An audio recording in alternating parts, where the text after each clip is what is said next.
So you have a lot of experience. What kind of planes, helicopters, what kind of aircraft? Yeah, so I've flown a combination of both. I've flew for 4 years at Andrews Air Force Base at the First Helicopter Squadron. I was an instructor there. I went on to special operations. I flew a couple different variants of helicopters, then switched to fixed wing, flew the Cessna Caravan, the M28 Skytruck, also known as the C-145 Alpha. And then from there, I went back to helicopters. I did a command.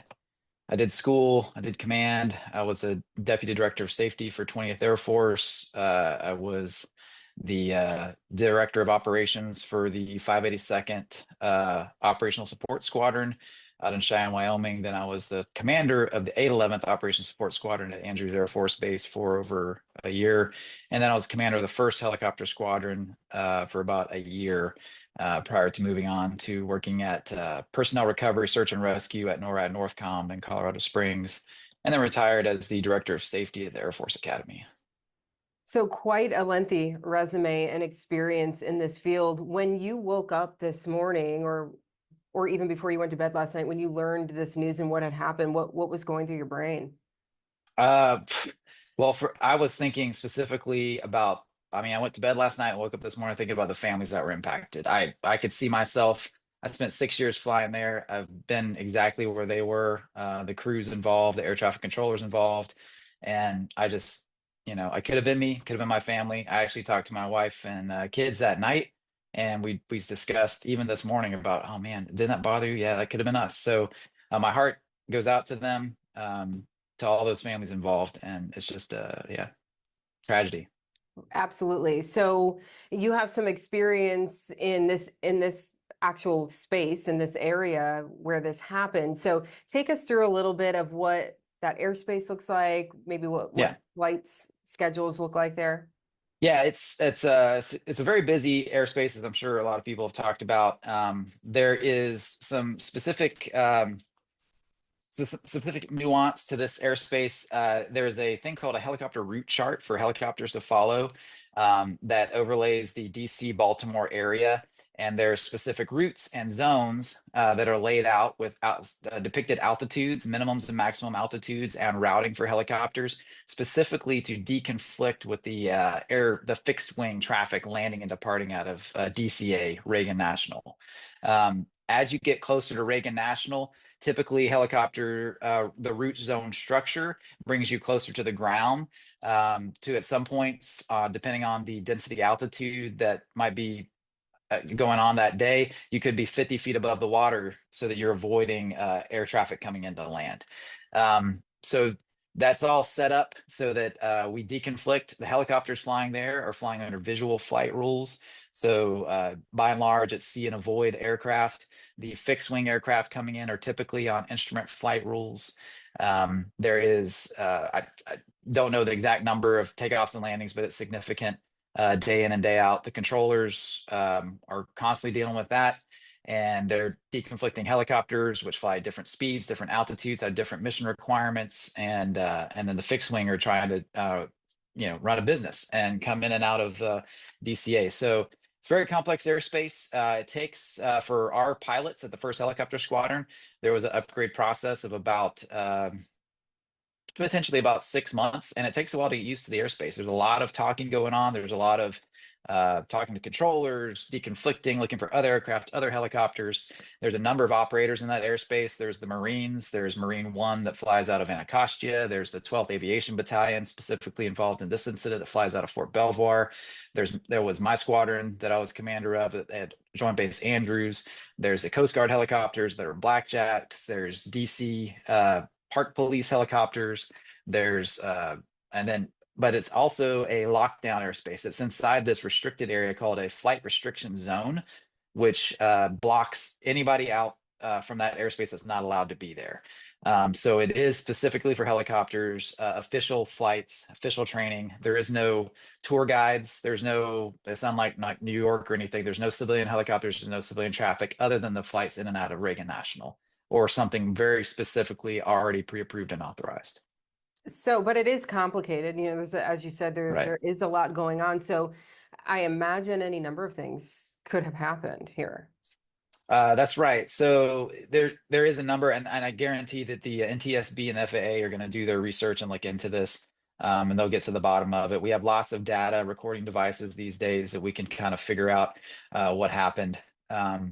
There is typically the aircraft. I listened to the live ATC.com audio, and I heard that they were landing to 3-3, and the aircraft in question was being asked to change route. They were going to land on runway 1 on an instrument approach, and they were asked to circle to land. And a circle to land is a visual maneuver for a fixed wing aircraft, which is typically more difficult and is a visual maneuver, whereas they would be mostly relying on their instruments to come down, follow a glide slope, and come down to a safe landing. In a circle, you have to maintain an altitude, you have to maneuver yourself to land. And now you're intermixing with the visual aircraft, like the helicopters that are flying around. And now you're both relying on visual separation of each other.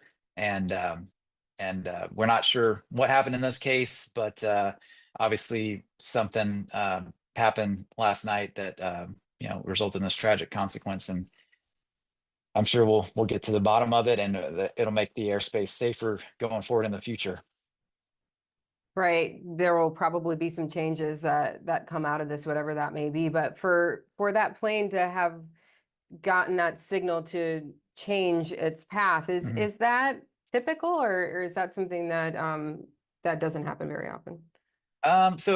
From what I heard, it sounded like they were lined up for runway 1. I could be wrong, but I did a quick listen. They were lined up for runway 1, and they were asked if they could accept runway 33 for a circle to land. They accepted it. I will tell you, from my 6 years flying there, it wasn't common that aircraft would land on 33, specifically because of the circling maneuver that's required, which is the increased risk. Winds were significantly favoring runway 33. That could be part of it, and it could also be part of air traffic control trying to deconflict aircraft taking off from runway 1 as well. There's a number of reasons controllers might ask an aircraft to accept that type of approach. It isn't very common, from my anecdotal personal experience, that the fixed wing land 3-3. It's usually a north-south landing. I feel like we've been unfortunately hearing in the news a lot lately about, close calls or, some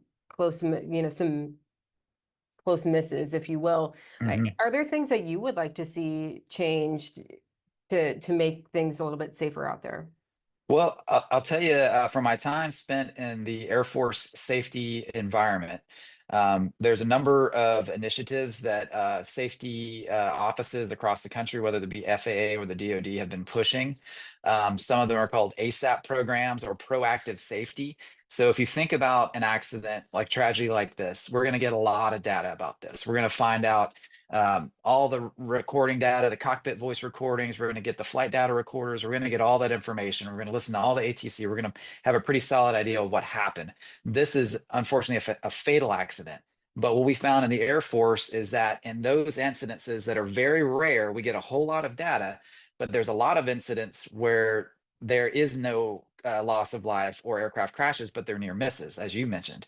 So what we really need is more data about those incidences that are near misses, so that we can avoid these fatal accidents. So part of that program is called the ASAP program, which is it's a program where pilots, air crew members, any ground personnel can submit reports about something they saw was a near miss or could be a problem in the future. So really, if anything, I personally would like to see this as a wake up call for aviators, for ground personnel, for air traffic controllers when they see something that they think, man, this was a really close call. I'm glad nothing happened. Instead of just trying to be like, well, I'm glad nothing happened, I'm just going to walk away and finish my day. They take the extra time, they complete ASAP reports, they participate in the proactive safety program, so that we get more data about events that are near misses, so that we can avoid those fatal accidents like we saw last night.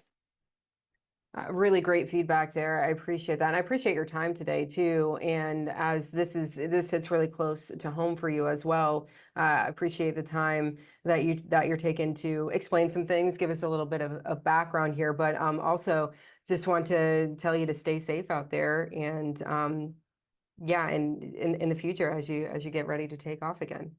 Yes, ma'am. Thank you very much. I thank Yeah. you for asking me to help.